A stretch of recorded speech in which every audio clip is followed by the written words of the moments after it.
Hey, this is Rob Anspach, and welcome back to another edition of eHeroes. Today's episode is number 200. Woohoo! And we're going to talk about a lot of things, I hope, but one of them is going to be conquering your fear. And for me, putting on this whole podcast, there was always fear to see how long I could actually do it. And I didn't think I'd make it past 30 episodes, but here we are, 200 episodes, and to bring on this next guest is just truly amazing because he conquers fear every day. Owen Hemseth, thank you for being here. Yeah. And, everybody knows you as Owen Video. That's his superhero name. And I just ruined it because I just gave away his real name. Well, it's funny. Using my real name has been part of overcoming fear, because I have a bit of a troubled past, and I've, you know, um, done some things that you know you that I, you say I've done some things I'm not proud of, or whatever. So part of the reason I changed my name was because I became a new person, and I became a new person in Christ, one, and sort of changed who I am. And I didn't want high school friends to see me and think that I was the same person, And so, and then, obviously you're like, man, I'm actually hiding now. I'm like, I've changed my name and I'm hiding from people. And it's like, it's okay that people know that you came from this. And it's okay that we've all gone through some things. And I think that that's part of overcoming the fear too, is just really sort of understanding that your journey is your journey, Yeah. and embracing that and stepping into that as opposed to running from it. And that's, that at least has been one of the biggest challenges for me.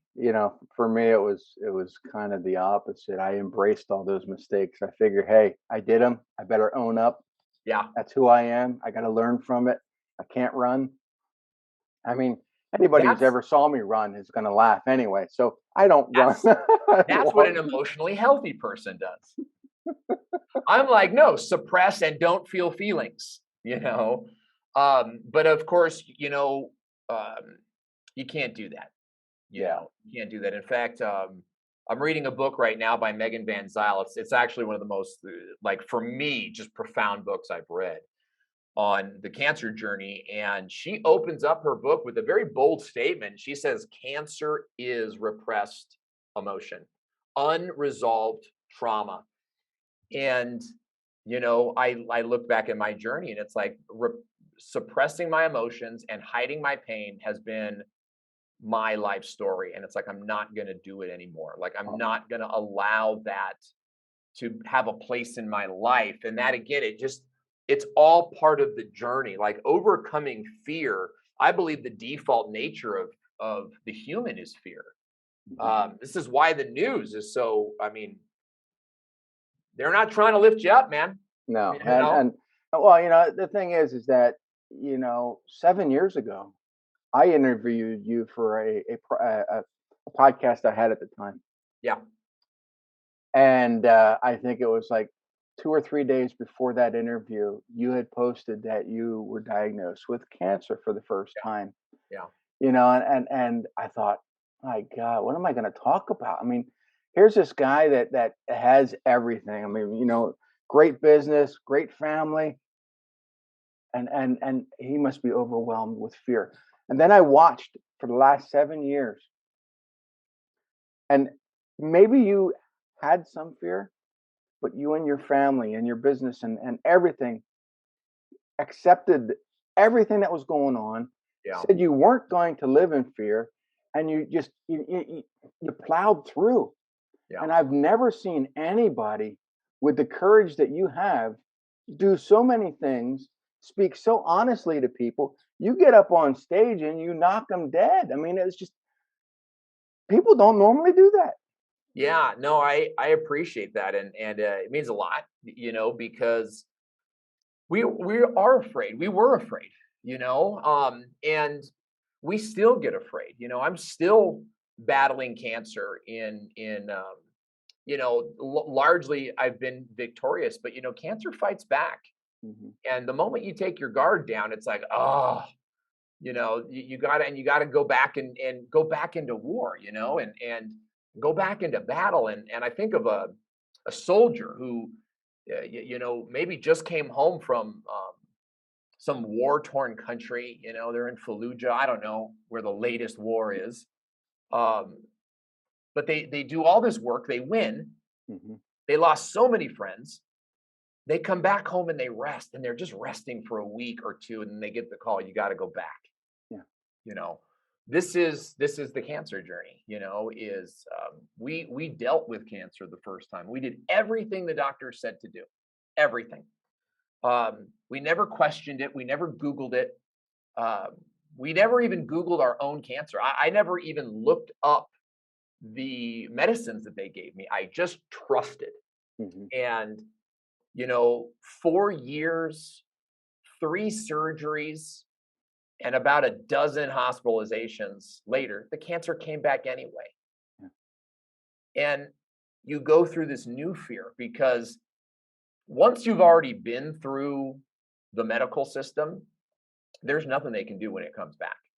And when I say that, I'm being a little hyperbolic. There's some people that are like, oh, there's a chemo for that. But in most cases, right, 70% of chemotherapy patients end up with stage 4 cancer 6-7 years after the initial cancer diagnosis. By the way, that's why the hospitals measure things in 5 years, because the cancer doesn't come back for 6 or 7. So they want to count you as a win, and then whatever happens later happens, But when cancer comes back, it's immune to your chemotherapy, and it's learned how to evade your body's defense systems. So the prognosis is typically very grim. And that's a whole new fear, because the first fear was like, I have cancer. What do I do? Doctor's like, I got plenty of medicine for you. The second time, it's like, we got nothing for you. And that's exactly what the doctors told me. And many people that have been diagnosed with stage 4 recurrent have been told there's nothing we can do for you here, right? Whether it's 6 months or they told me 2 to 5 years. And I'm 20 months into a 24-year sort of thing here. And doing great. Like, there's no sign that I'm going to pass away in the next 4 months, at all. But that doesn't mean that we don't have battles. That doesn't mean we have struggles, like we had to learn how to navigate alternative therapy, or what I would call metabolic therapy, right? Metabolic therapy is the scientific name, but the news will call it, horse pills, and they'll call it witchcraft, and they'll call it all these negative things because it's, their biggest sponsors are the pharmaceutical companies. But imagine now being diagnosed with cancer that the doctors told you is hopeless, and putting all of your faith in God and plants. And I'm not kidding. And it was literally like, please, God, eating plants, please, God, would you make it so that eating these plants will work? And within 90 days, I had shrunk my tumor load by 30%. Wow. 30% from eating plants. And there's some other metabolic therapies. I was doing intravenous vitamin C's. I still do intravenous vitamin C. So it's like, as soon as you conquer one fear, man, another one pops up. And it's like the muscle of overcoming fear is what's important. Not eliminating fear from your life, but developing a muscle and a reflex to deal with fear as it inevitably will come up in your life. But this was happening the same time you were also growing your business, and you took a leap of faith and left California and took your family and your business and moved to another state. And so now you're compounding more fear on top of the fear that you already had. Huge. It's like, where do we even go? Now, when we moved, here's the thing. I didn't know that I had cancer when we moved. The second time. Like, we moved, and then it was the stress of moving that activated the autoimmune response, called myasthenia gravis. It's a autoimmune disorder. So I'm literally shaking to the point of like, what's going on with me, And that causes this fear of like, what's going on? And I just thought it was like, again, chemotherapy and radiation destroyed me. So like, I was in and out of the hospital. I had 3 surgeries after, because it's like the radiation destroyed my main vein system in my chest called the superior vena cava. So like I was already like, there would be times I would go live and I'm seriously having full on episodes before the live stream. There was one episode where I actually went down during the live and my guests had to talk to each other. Thank goodness I had two guests, and you're sitting on the kitchen floor going like, I didn't pass out. I just knew that I had to sit down, Yeah. and you go like, what's happening to me? So I moved my family, and we moved for all the reasons that everybody's leaving California. I was born and raised there, by the way. I'm proud to be in California. Like I love my California roots. Yeah, because we came out, my wife and I came out and That's visited you right. guys. We had dinner, and then the next year my son and I came out and we took pictures. And I looked at those pictures and I look at you now, and you're so much thinner. You Yeah. know, you look I grew my hair. My you hair look grew back. healthier. Yeah. Thank you. I feel healthier. My hair grew back. My skin is healthier even. My eyes are not as sunken in because I was still very sick and I didn't know it. Like I thought that when I finished my chemotherapy, right, and I'm not a fan of chemotherapy. Just in general, you know what I mean? And I recognize, like all medicine, there's a place for it.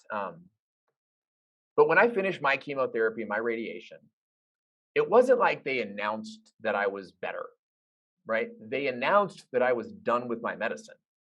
And this is a really interesting part of cancer treatment is that they're really hesitant to say that anything has happened to you. They just say, oh, you survived the toxic medications we gave you. Yay! And it's like, come back in 6 weeks, kind of thing. And so you're on this tightrope and you're just never really sure what's going to happen, right? Like, am I better? Am I not better? And your body systems start failing. Is this going to go away? Is it not going to go away? And what I found, Rob, is that I wasn't dealing with the fear. I was suppressing it. And what I've learned and what I'm learning how to do is to really process it, understand it, and then face it, And what I'm trying to do is I'm trying to teach this to my kids, this process to my kids, so that as they come across fear in their lives, they know better how to deal with it. No one ever taught me how to deal with fear. I don't know how similar your upbringing was, but I grew up in a stop whining, pull yourself up by your own bootstraps, like, hey, our ancestors had it worse. I grew up in kind of a poor family, poor in wallet and poor in mind, and my family's done a lot. Like, despite my dad's humble upbringings, like he raised 4 college graduates. So we never kind of knew how to navigate life. My dad's too busy working. My mom was addicted to prescription drugs. We just had to deal with it as it came. And so I don't believe that every kid deserves a trophy. I believe first, second, and third place deserve a trophy, So I'm not one of these coddling fathers, but I do believe that we need to teach our kids how to deal with modern day stresses in more productive manners, right? Like, we're not being chased by tigers anymore. Instead, we're being chased by deadlines and by phone scammers and by salespeople and advertisements, and our kids. And the coolest thing, kids are so cruel to each other these days. And then it's so funny. Adults are cruel to each other. Adults are so cruel to each other on Twitter. Oh, yeah. And you hear how the news media speaks of the common American. They're rude and they're mean. And then these same people will go out and wear kindness t-shirts. And it's so ridiculous because we need to teach our kids how to be bold and brave in the face of mean kids. Yeah. And in the face of these things. And I like, this is one of the things that I really focus a lot of time on with my kids. You mentioned deadlines, and for me, it was always deadlines equals stress and more stress. And, okay, I should work more hours. And I'm like, no, work less hours. And one day, my daughter hooked me up for one of those, pressure things that measures your blood pressure, whether or not, blood pressure, whether or not you're alive or dead. And, the thing looks at. I'm looking at it going, my arm about ready to explode, and she goes, "Yeah, it's Dad, doesn't look good. It's like 190 over something." What does that mean? She goes, "You better go to the hospital." Wow. And I'm like, "Yeah, but I feel good." So I went to the hospital, and they're like, "Yeah, it's pretty high. We should put you on medication." I'm like, "No, I just." So what I did is I ended up reducing all the hours that I work. That's so good. And why am I working 12 hours a day when it's my business? That's That exactly right. I created this business to fund my personal life, not me funding my business. I mean, Right. it's You backwards. find yourself giving up vacations to actually like get more Right. work done. And I, So I feel like this is part of what got me cancer. And then you talk about the fear of, oh, well, what if, yeah, like, so my goal right now, our goal right now with me is to get me down to 10 hours a week of work, of yeah, like, roll your sleeves up work, right? That doesn't include creation because creation energizes me, right? yeah. So it's the work that doesn't energize you that needs to get done. And we're not there yet. I'm still pulling a lot of hours, but the whole No, but idea that that's the goal. I thought when and I know your wife left her cushy teacher Yeah, job and yeah, came to work for you guys, or it's probably now your partner in crime. yeah. But that was another fear, and I'm looking at that going, "Wow, is that a smart move?" And I'm probably thinking, "Hey, I'm in the background. I don't have no say." But I'm looking at you. You're going, "Ah," but you're losing income, and Yeah. stability. But you know what? I watch you guys together, and you guys just work brilliantly. Oh, yeah. And she's doing one thing, you're doing another, and not a lot of couples can do that. So not only Sure. did you reshape your business, but you reshaped your marriage, you reshaped your family, you reshaped Yeah. everything. And to me, I applaud that. I mean, it's Well, just thank you. And I just want to, and I thank you for that. And I accept, and I want to like give all the glory to God who gave me the strength and the vision, right? You know, I did not see a way out of this. I did not. The doctors told me it was hopeless. And I went into a period of very deep depression, Rob, like very deep. And it was a whispering in my ear. Now, don't get me wrong, like I've been a Christian guy for a long time, and I read my Bible every day and I go to church and I like going to church. Like I'm involved, you know what I mean? Like, but there's like levels, of faith and trust. mhm. And I heard this voice that was not my own, and it was like, cancer books. And so I literally went to Amazon in this period of dark depression. I was very dark, and I was just like sitting on my couch, like just depressed, and cancer books. So I went on Amazon and I searched cancer books, and I found a book by Jane McClellan called How to Starve Cancer. And that book actually ended up changing my whole life, not just because of the information in the book, but because of where that book led me. It led me down the road of metabolic therapy, right? You can look up Dr. Thomas Seyfried. You can go to beatcancerwithme.com, right? There's a new documentary called Cancer Revolution, about rethinking the adage of cancer comes from your genes, because it does not. Certainly there's a genetic component, but when you get cancer, getting rid of it has nothing to do with your genes. It has everything to do with how you're fueling your cells, right? Because cancer is a cell, Mhm. right? So how are you fueling that cell, and can you stop fueling it, right? So I won't go into all that, but my point is that this prompting, this very like prompting came to me, and it began to solve things. And so all of a sudden the depression started going away. And I learned, right? Like, I don't believe that God just came in and like changed me, right? The Bible in Psalm 16 says, he will make known to you the path of life, not death. And so we just developed that sense of listening, trust, and evaluating, right? Like, I got the book. I tried some of the things. 3 months in, I got great results. So that gave me more confidence to continue down the metabolic path, right? As you get more confidence, you become more willing to try new things. And so like one of the big things that I was not interested in was dealing with trauma, right? Childhood trauma and like, to me, if anyone says the word repressed, I glaze over. I'm like, come on, you pansy. Like I'm kind of that guy. I'm alpha male. I'm definitely like, like I think that kids are coddled today. Yeah. But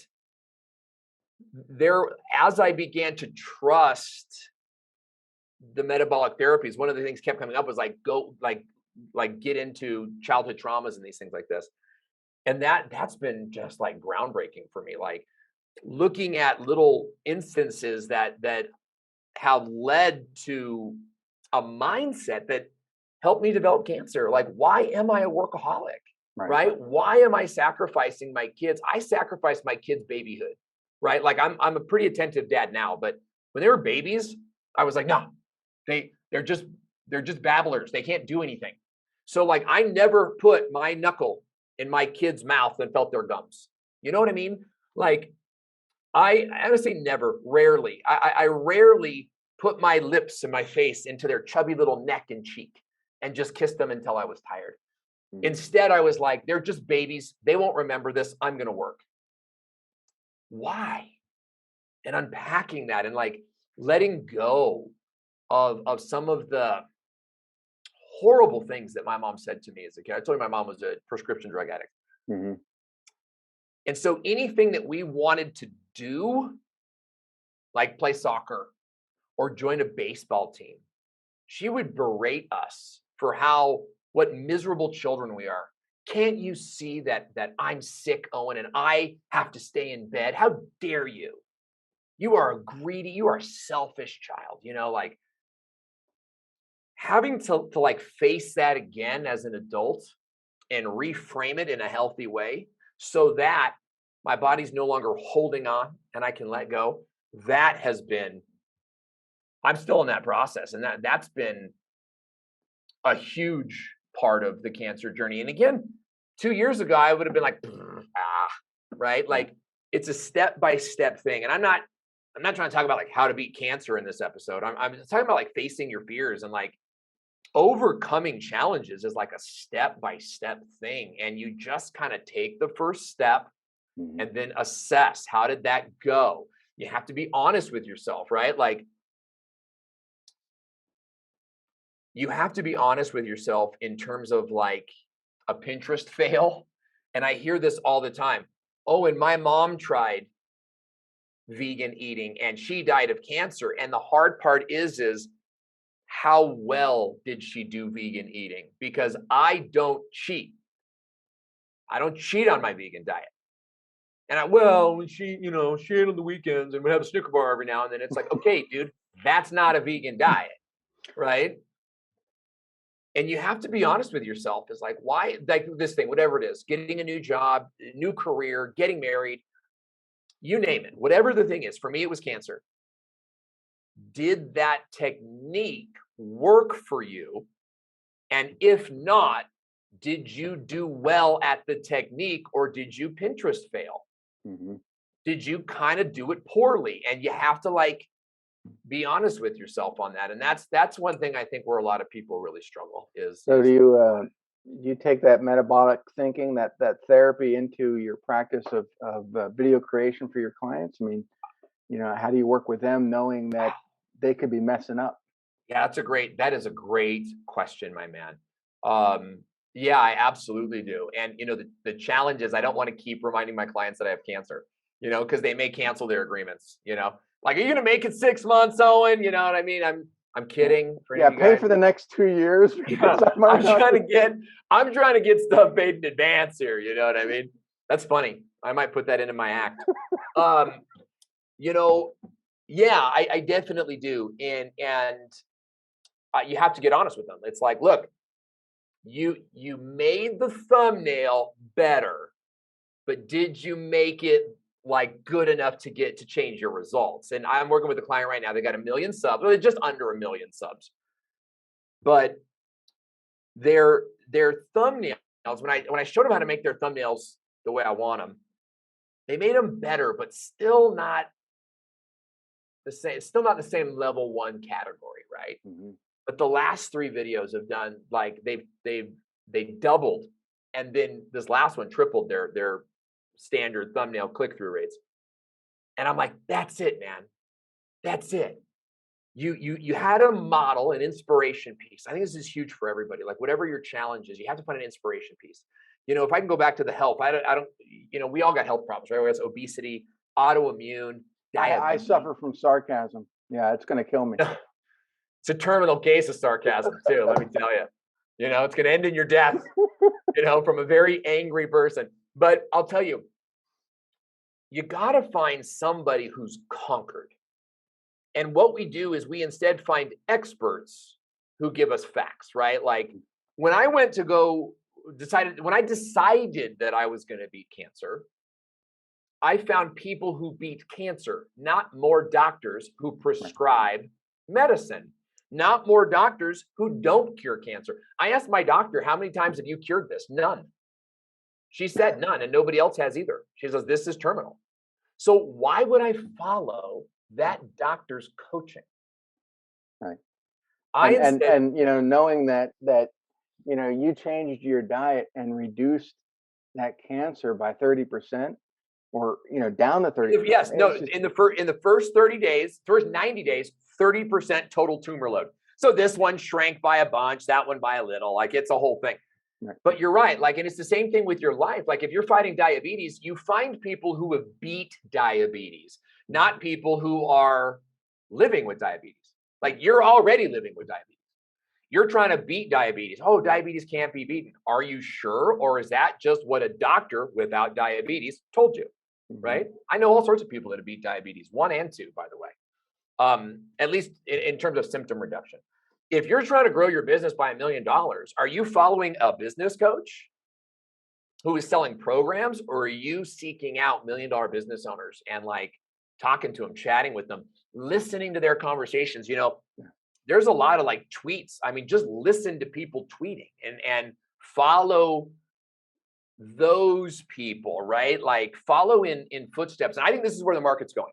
I think that we've learned through COVID and this whole thing that our institutions are unworthy of our trust. Big corporations will sell you out in a heartbeat. Budweiser will do a commercial on women's rights, and then they'll do another commercial with women in bikinis. Like, they will sell you out in a heartbeat if they can move one more 6-pack or one more crate. Yeah. So we're looking for new experts. We're looking for people that are real, that can guide us through the challenging storms of our time. And YouTube is the place where we're doing that. I think TikTok as well. Yeah. But YouTube is the place where we're doing that. And I think that's revolutionary. The entrepreneurs of today, I mean, they're suffering from the same fears that entrepreneurs suffered for the last thousands of years. I mean, I've been an entrepreneur for 27 years. I've been in the coaching field for 20. You've been doing this for a long time as well. And I think the number one fear is always price. Am I charging enough, or am I charging too little? They're afraid to raise their prices. Yeah. And I'm like, well, why aren't you raising your prices? And they give me 1,000 excuses. Well, because none of them are valid. They use big words. They use big words too, right? Well, market price, fair market value. Dude, you should be 3 times above the fair market value.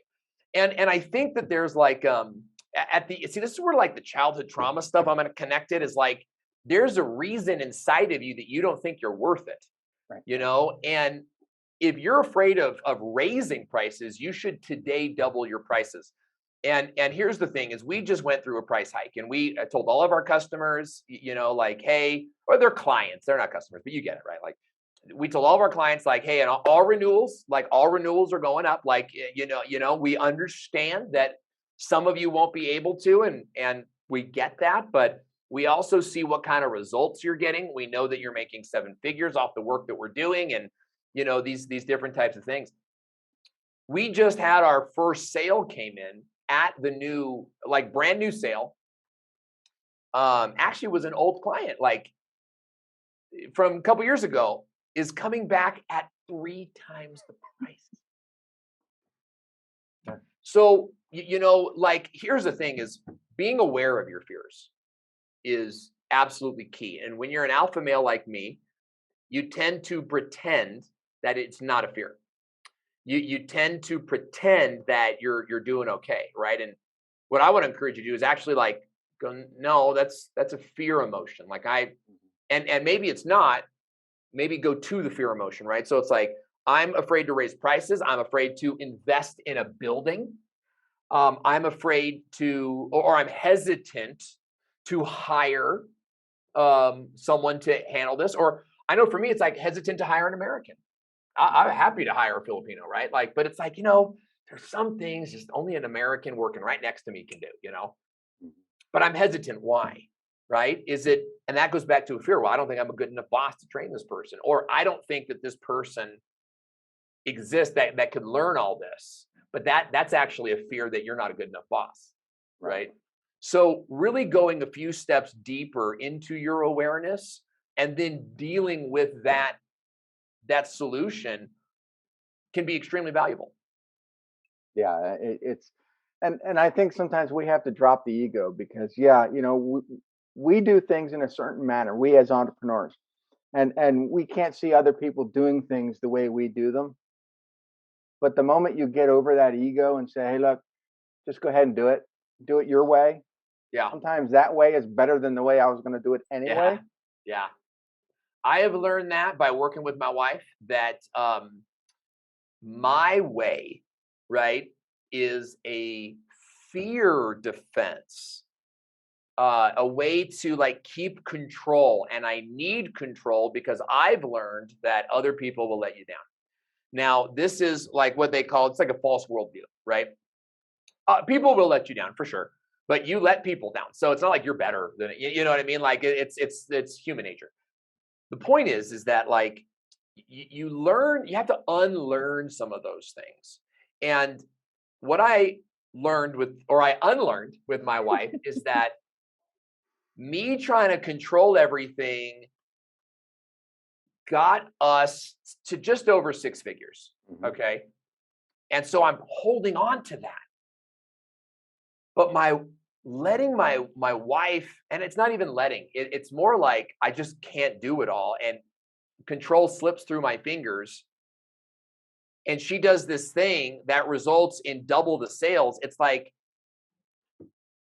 I unlearned that I need to control everything. And really, what I need is to add more flowers to the bouquet, right? Mm-hmm. And so that's that, like seeing my wife be successful in this business and without me micromanaging everything gave me the confidence to hire Carmen. And let me tell you, Carmen is my US based contractor. She's also just like a very close personal friend. Allowed me to give her control over things. Mm-hmm. And now she's bringing in a new flavor and a new style. Like I've had people, my clients, compliment me on what Carmen has done. Mm-hmm. Like they say, man, that Carmen, she taught me something with Instagram Reels. And now I'm getting like 4,000 views on my Reels. It's just incredible. That wouldn't have happened with me because at the time I wasn't doing Reels. Yeah. I see you as the creative. You're the guy that thinks about everything.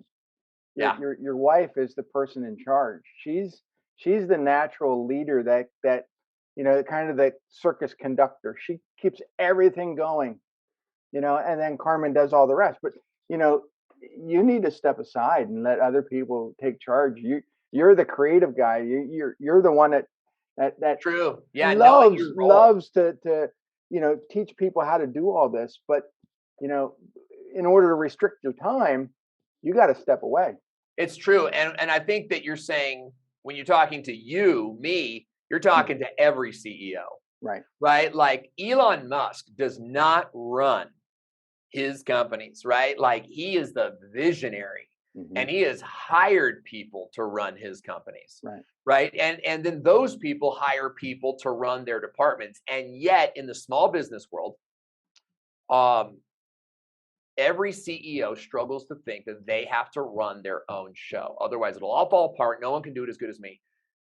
And this is like this is a, dare I say, a working class mindset applied to a executive class position, and it doesn't work. Now, you have to recognize, we were taught this in school, right? You were not allowed, for the most part. You took a test alone. Do you remember, Rob, like in school, like they'd give us these like 3-walled like cardboard cubbies, you know? The whole idea is that you are alone. Yeah, and it was isolating, and it set up the wrong impression for life, because it's like, you are alone. You must do this on your own. And if you're caught working with someone else, you will be reprimanded or disciplined, right? That's the message that all of us got in public school. And then you get into work and they're like, work in groups. I can't. How do I do I that? don't like groups. And CEOs, we have to delegate. We have to let go of control. We were never taught how to do that, right? And so many of us dropped out of school because school wasn't our cup of tea, you know?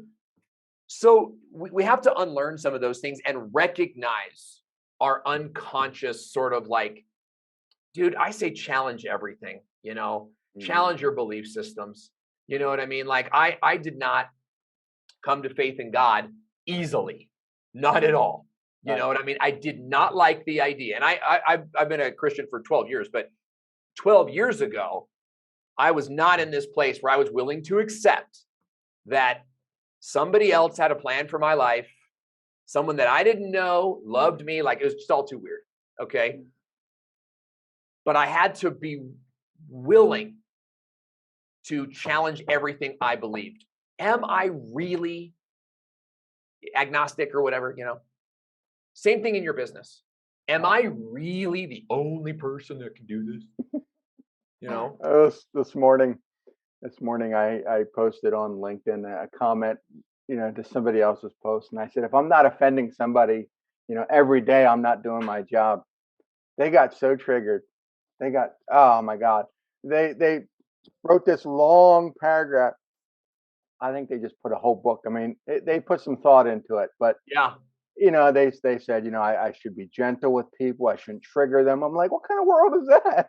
Yeah. Wait.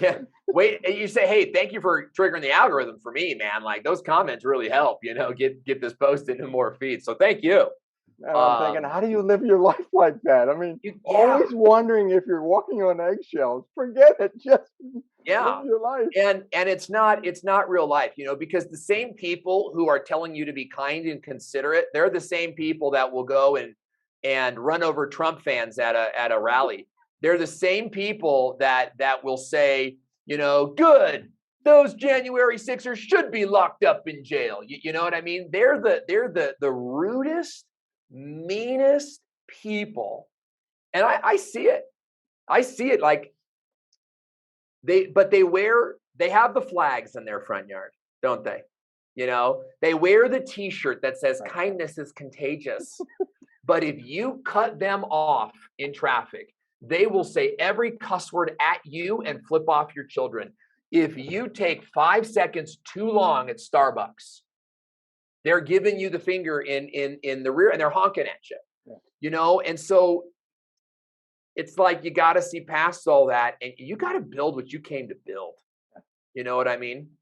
You know, and the whole fear of missing out, make it the joy of missing out. Because sometimes, you know, JOMO, I love it. Sometimes it's better to cut out work early, to go spend time with your kids and your family or your niece and nephew or whoever, and not worry about business for a couple hours. Dude, that should be the rule, not the exception. The rule is I leave work early to go hang out with my family and create memories that will feed a generation, as opposed to like, I'm gonna work myself into a disease, so that, you know what, some customer, picture yourself talking to that customer in a year and saying, hey, you know that thing I helped you with? Oh yeah. You go, well, I developed chronic blah blah blah because of all the hours I put into that. And you think they're gonna be like, thanks, man.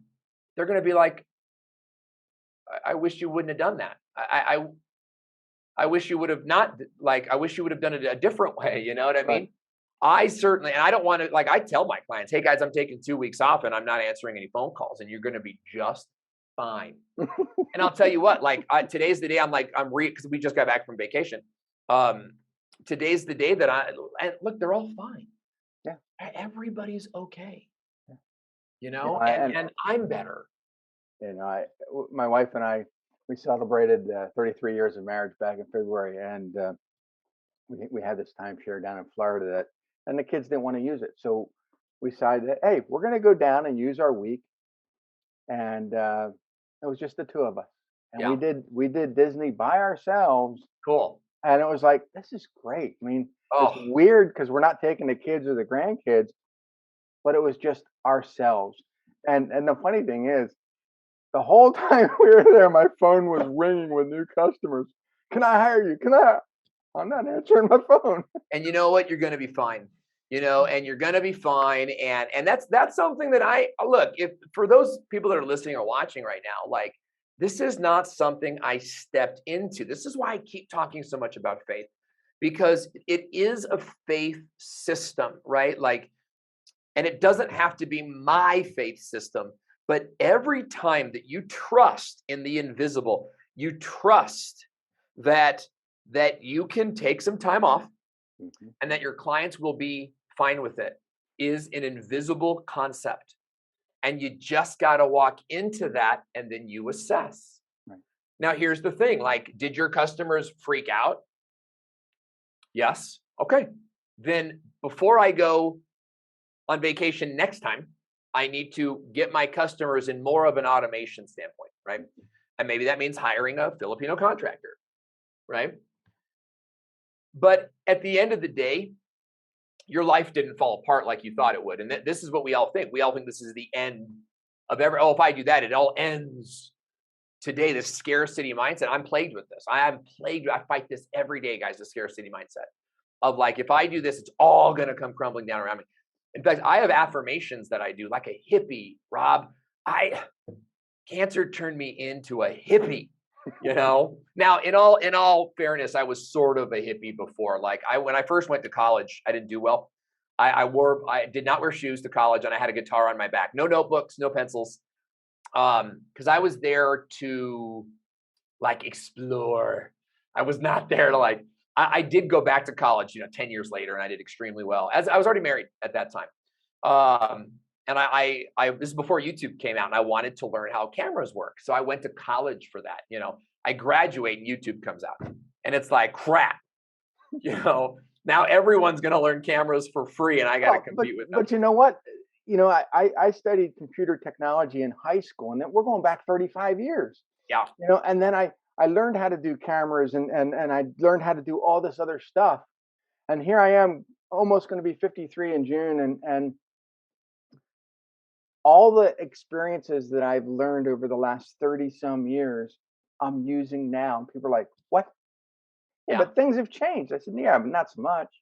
It's still the knowledge that I have that I can bring to the table and can tell people, hey, this is what you need. This is how you get it. Only the tactics. It's only the tactics that have changed, and I believe in changing with the times, but at the same time, like, you believe you can outsource that, like, we don't edit our own videos. I edit for joy. I edit for fun. And I've watched you over the years, and a lot of the things that you used to do, that you used to grovel over because it took so much time, you're outsourcing. And it's someone better than me. You've alleviated so much time off your schedule so that you can do the things that you enjoy instead of doing all the stuff that lags you down. And it's a balance. Yeah. It's a balance. Like, for every one thing I offload, right now, I can get to another work thing that will need to be offloaded, but also I can add more baseball. Yeah. I can add more golf, and so it's a balance. You know what I mean? Like, you hire an editor, great, but now we need a blog writer, right? And it's one step at a time, and in the beginning, I was very focused on, like, oh, I need an editor, I need a manager, I need an optimizer, I need all of these things. And then, so maybe like a lot of you hire those people, you hire them overseas, maybe, or you go to onlinejobs.ph, whatever. And now you're training 3 people at one time, and you're fulfilling, and you're listening to like, Jay Shetty and Tom Bill. I can do it. I can do it. I can do it.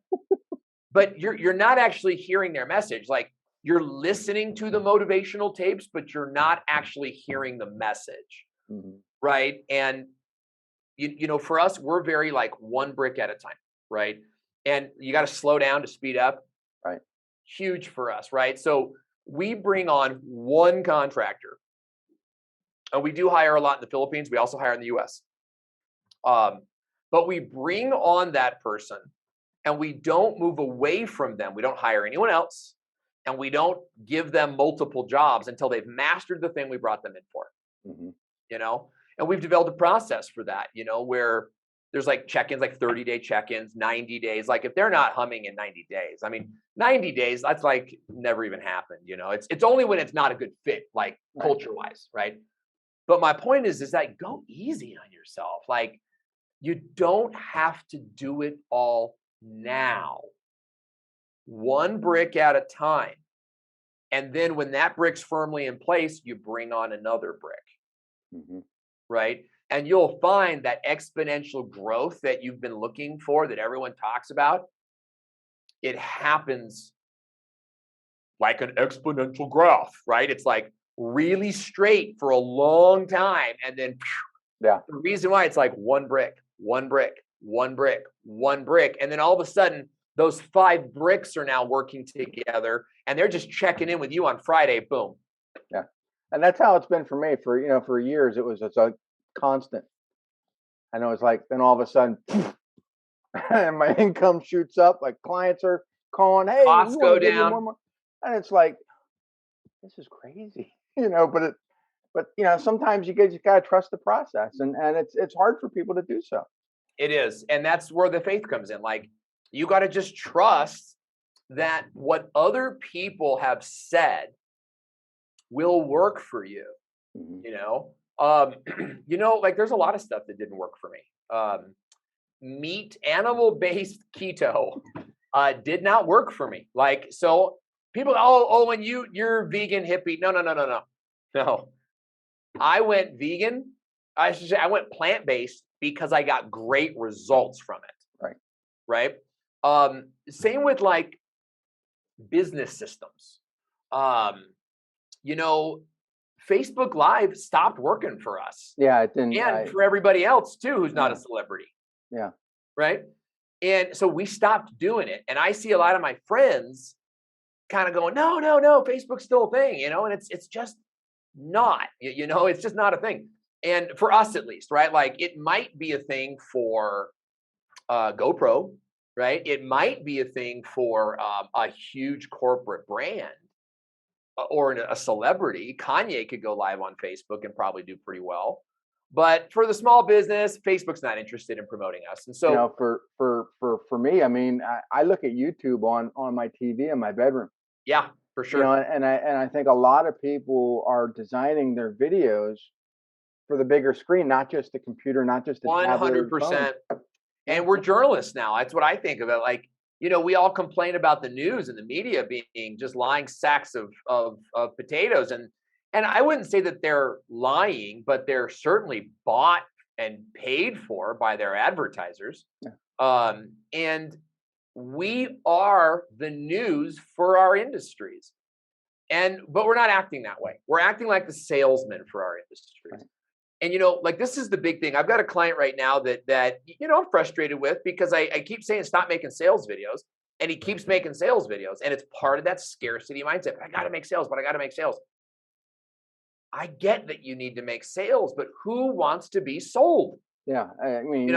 For you, and for a lot of people, the videos that are successful are the frequently asked questions, the storytelling, the 100%. the Storytelling and selling. FAQs. Yeah. 100%.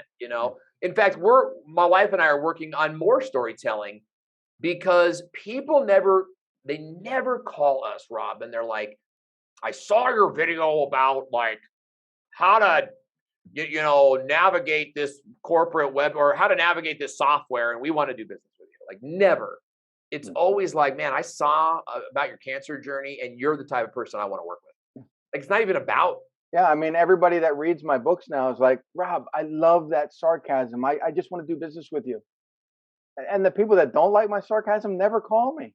Oh, it's a beautiful thing. They don't want to That's be a in the beautiful next thing. book. You know, that's kind of why I talk more openly about like the media sucks, right? Because if you believe the media is like cool, like you're not a really good fit for me, man. Like you and I don't have the same worldview. And that's the thing is like we've got to get really like call out to your people, you know? Maybe you're faith-based, maybe you're not. Maybe you're a little bit more like I don't know, maybe you love Disney and comedy and stuff like that. Like talk about those things. You know, it's not all about your product or service. You know, I think a lot of people are interested in how you got started. People are interested in why on videos. on my LinkedIn, you'll see that, I do all this great stuff, author, speaker, blah, blah, blah. At the end, it says huge Disney fan. Yeah, cool. And if you look on the people that follow me on my LinkedIn, Disney. Yeah. I mean, hundreds of Disney people are following me. It's Executives, fascinating what happens when you sort of put your heart on your sleeve a little bit. Mm-hmm. You know what I mean? And I think that this is something that entrepreneurs, especially, people that are like our age and older, like we were all taught to like wear ties, wear suits, impress the boss. We were all taught sort of like to fit into the bureaucracy a little bit, and then when it's your time, when it's your turn, and it's like, no way, like the boss's son, it's his turn apparently all the time, or for me, the reason I got out of corporate America was because at the time I didn't go to college. In fact, that's what sent me to college was I was working at a radio station and I was #1 in sales. My name was on the top of both boards and I was fired. And I was fired for talking back to the boss. Like in reality, it was probably like a write-up situation, maybe a 3-day suspension, but for what end? Like it had nothing to do with revenue. It had everything to do with the boss's ego and like reaffirming the bureaucracy, right? So I just generally don't believe in those things. Hey, that was the same story. I got fired because I talked back to the boss too. Yeah, and like I learned a lesson about being respectful. I did. I had healthcare. It was a good gig. But so I got fired, and I was like, #1, I got fired for a thing that anybody else would have been slapped on the wrist, right? Especially for like a first offense and for a #1 salesperson. But all the guys there went to a certain college in the area.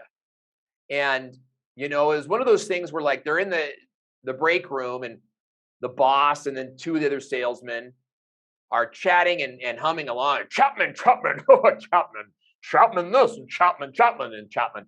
And then I walk in the room and it's kind of like,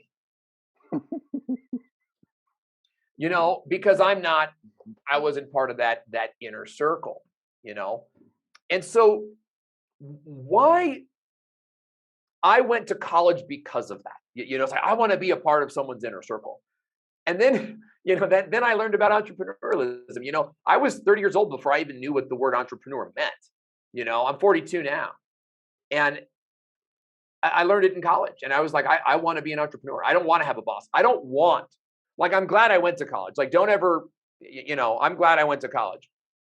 But I don't think everyone needs to go to college. Right. And I'm glad I went because I learned that the institutions will not deliver on their promises, but that I can build with a team, right?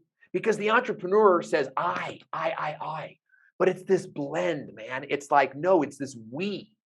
Yes, you're the CEO, you're the leader, but you're going to build a team. Guys, go buy the book Traction. And it's about like building this team around you, all towards a common vision, a common purpose. Like it's this blend of the two. We have a great team. We're going to have a bigger team later. Like it's still a growing team, but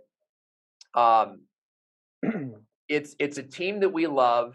We've built around the vision. I don't have to micromanage them, and I'm working less and making more than I ever have, and that's a really exciting place to be, especially for a guy who's trying to beat cancer again. And I would love to have that time to commit to my healing. So, how do the listeners be part of your inner circle? Where do they go? Thank you for asking, because I realize I've been talking for a really long time. No, I didn't know. So I'm everywhere on the web at Owen Video, everywhere. Now you can check out our website at thevideomarketingschool.com. And if you want to follow my cancer journey, go to beatcancerwithme.com. And those are sort of like where you'll learn more about me and the things that we do. Yeah, and I recommend anybody listening follow Owen, because you'll learn so much. I mean, I learned so much just from attrition and watching his stuff and listening and seeing all the great stuff he's doing. But he's also an inspiration, because there's not too many people out there that can go through what Owen's going through and still feel this urge to conquer fear every single day. Like in control. Right. So I want to thank everyone for listening, and hope you guys have a great day, and we'll see you guys on the next episode.